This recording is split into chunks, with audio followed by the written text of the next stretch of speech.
The winter solstice is the longest night of the year. Before Christmas lights and Santa Claus, people gathered around roaring fires, feasting and honoring the rebirth of the sun. This was Yule, a sacred celebration that predates Christmas by centuries. Today, we dive into the ancient roots of Yule, how a Norwegian king helped merge with Christmas, and how it's celebrated today.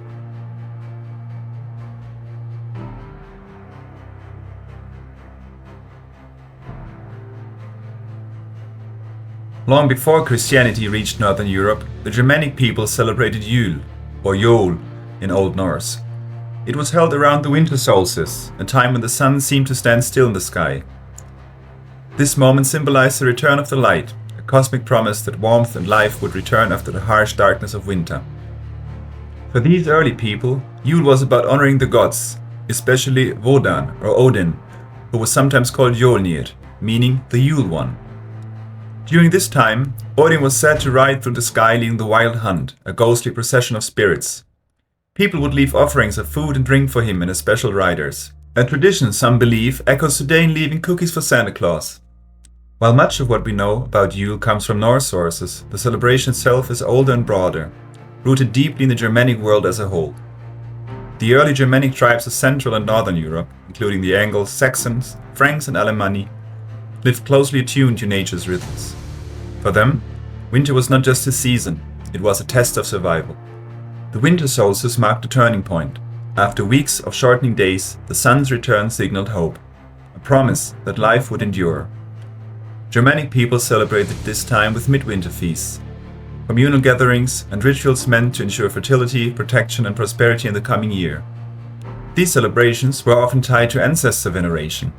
The boundary between the living and the dead was believed to be thinner during midwinter, allowing ancestral spirits to visit their families. Food and drink were set aside, not just for gods, but for the spirits of the household and lineage, reinforcing bonds across generations. Animals also played an important role. Boars, sacred to fertility and strength, were central to many Germanic Yule feasts. Oaths were sworn on the boar's bristles, vows meant to shape the coming year.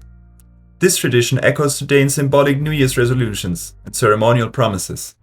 Though the names and myths differ from region to region, the heart of Yule remained the same across the Germanic world: community, continuity, and the victory of light over darkness. The Yule festivities could last for 12 nights or more, filled with feasting, storytelling, drinking, and sacrifice. Fires were lit to drive away darkness, and the Yule log, a massive log that was burned, symbolized the rebirth of the sun. When its embers were saved and used to light next year's fire, it connected each Yule celebration to the next, a cycle of renewal and continuity.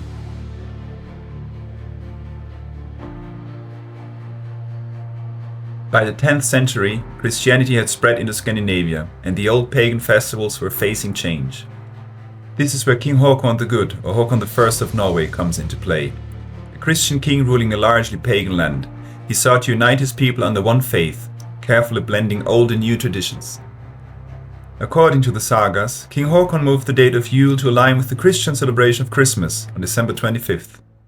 Before that, Yule had been celebrating according to the moon's phases. But Håkon's decree helped merge the pagan Yule feast with the Christian nativity, creating a smoother cultural transition.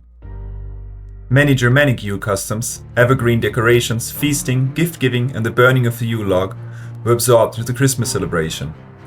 What was once a festival to honor the rebirth of the sun became a celebration of the birth of the Son, Jesus Christ.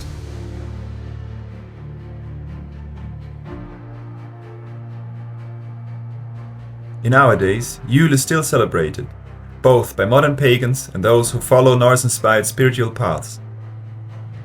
Modern Yule often spans 12 days, from the winter solstice until the new year, reflecting its ancient roots. Common traditions include lighting candles or fires to symbolize the returning light, feasting and drinking mead, much like the old celebrations, decorating with evergreens, holly and mistletoe, symbols of life enduring through the dark, and of course the Yule log, now often represented as a log-shaped cake or candle. For many, Yule, or Yule, is a time to pause, reflect and reconnect with nature, with loved ones and with the cycles of the earth. It's a celebration of renewal, resilience and hope, values that remain timeless, even as the world changes around us. So whether you call it Yule, the winter solstice, or Christmas, this season has always been about light returning after darkness.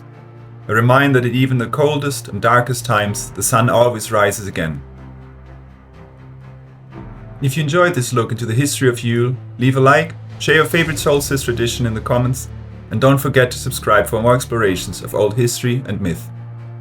From my heart to yours, happy Yule, and may your days grow brighter.